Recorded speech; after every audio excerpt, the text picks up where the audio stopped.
नमस्कार। भारत में ना मध्यम वर्ग के लिए अपना घर, खासकर एक फ्लैट, एक बहुत बड़ा सपना होता है। पर क्या ये हमेशा फाइनेंशियली सबसे समझदारी भरा कदम है? आज इसी पर बात करेंगे। हमारे पास अमृत के प्लेटफॉर्म लर्न विद अमृत से कुछ काफ़ी दिलचस्प सामग्री है। उनके ब्लॉग का परिचय है और संपत्ति निवेश पर उनके एक वीडियो की स्क्रिप्ट भी। अमृत का ये प्लेटफॉर्म वित्तीय मामलों को आसान बनाने पर फोकस करता है। तो चलिए देखते हैं कि फ्लैट खरीदना वाकई एक सपना है या फिर कहीं एक तरह का वित्तीय जाल, और क्या कोई बेहतर रास्ते हो सकते हैं।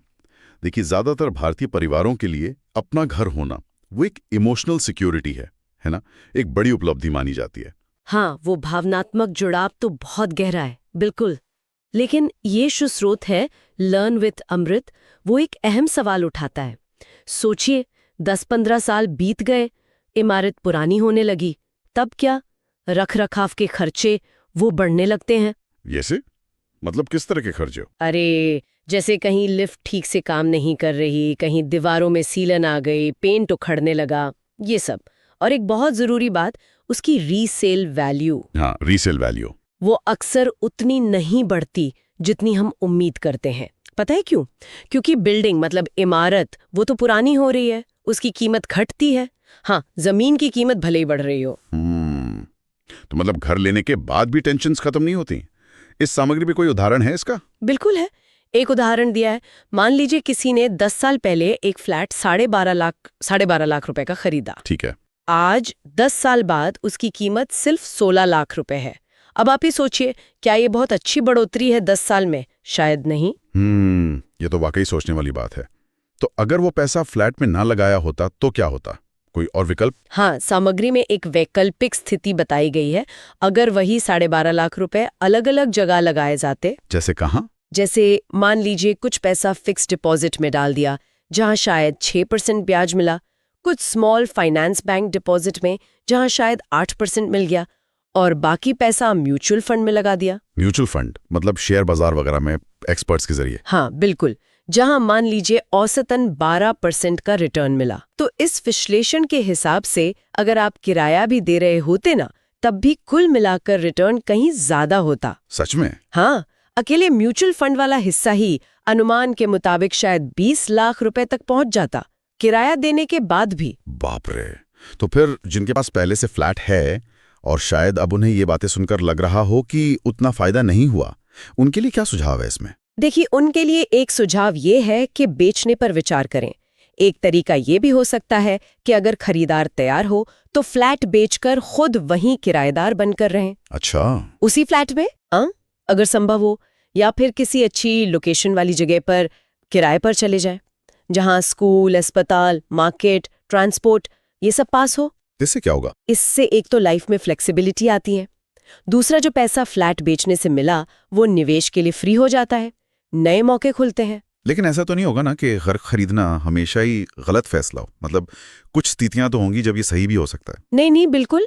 सामग्री ये भी साफ करती है कि घर खरीदना कब सही हो सकता है। ये तब ठीक है जब कोई व्यक्ति पूरी तरह कर्ज मुक्त हो। ठीक है। उसके पास कम से कम 6 महीने के खर्चों के बराबर इमरजेंसी फंड हो, हेल्थ और लाइफ इंश्योरेंस पूरा हो, और सबसे जरूरी, वो उसी शहर या इलाके में अगले 15-20 साल रहने का पक्का प्लान बना रहा हो। लॉन्ग टर्म कमिटमेंट हो तब। हाँ। और यहीं पे एक और बहुत दिलचस्प बात सामने आती है जो शायद ज्यादा लोग सोचते नहीं। सही कहा आपने। फ्लैट खरीदने के बजाय ना, जमीन खरीदकर उस पर अपना घर बनाने का सुझाव है। जमीन खरीदकर? हाँ, लॉजिक वही है। जमीन की कीमत समय के साथ बढ़ने की संभावना ज्यादा होती है, जबकि बनी बनाई इमारत तो पुरानी होती है, उसकी कीमत घटती है। इसका भी कोई उदाहरण है? हाँ, जैसे मान लीजिए 10 साल में 20 लाख की जमीन शायद 50 लाख की हो जाए, लेकिन उतने ही 20 लाख का फ्लैट शायद मुश्किल से 28-30 लाख तक ही पहुंचे। ये सिर्फ उदाहरण है, पर फर्क साफ है। अच्छा। और किराए पर रहने को तो अक्सर लोग पैसे की बर्बादी मानते हैं। किराए के पैसे से तो ईएमआई भर देते। इस पर क्या नजरिया है? हाँ, ये आम धारणा है, लेकिन किराए पर रहने के भी अपने फायदे गिनाए गए हैं। सबसे बड़ा फायदा है मेंटेनेंस की चिंता से मुक्ति। वो तो है, नल खराब, बिजली का काम, वो सब मकान मालिक की जिम्मेदारी। दूसरा, फ्लेक्सिबिलिटी। नौकरी बदली, बच्चों का स्कूल बदला, तो आसानी से घर बदल सकते हैं, कोई झंझट नहीं। और पैसा? जरूरत बस एक अच्छी मेंटेन की हुई प्रॉपर्टी और एक समझदार मकान मालिक की है। ये सारी बातें और ये पूरा विश्लेषण जैसा हमने शुरू में बताया लर्न विद अमृत प्लेटफॉर्म से है, जिसे अमृत ने स्थापित किया है। उनका लक्ष्य ही यही है कि मध्यम वर्ग को अकाउंटिंग, जीएसटी, इनकम टैक्स, निवेश और फाइनेंशियल प्लानिंग जैसे विषयों पर सरल और प्रैक्टिकल जानकारी दी जाए। हाँ, वो असल जिंदगी की दिक्कतों के हल बताने पर फोकस करते हैं। तो आज की इस पूरी बातचीत का निचोड़ सार ये है कि भारत में मध्यम वर्ग के लिए फ्लैट खरीदने का जो पारंपरिक विचार है उस पे थोड़ा रुककर गहराई से सोचना जरूरी है।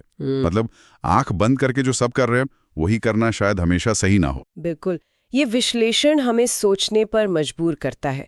क्या किराए पर रहकर बचत को समझदारी से निवेश करना बेहतर है, या अगर घर बनाना ही है तो क्या जमीन खरीद कर बनाने का विकल्प ज्यादा फायदेमंद हो सकता है?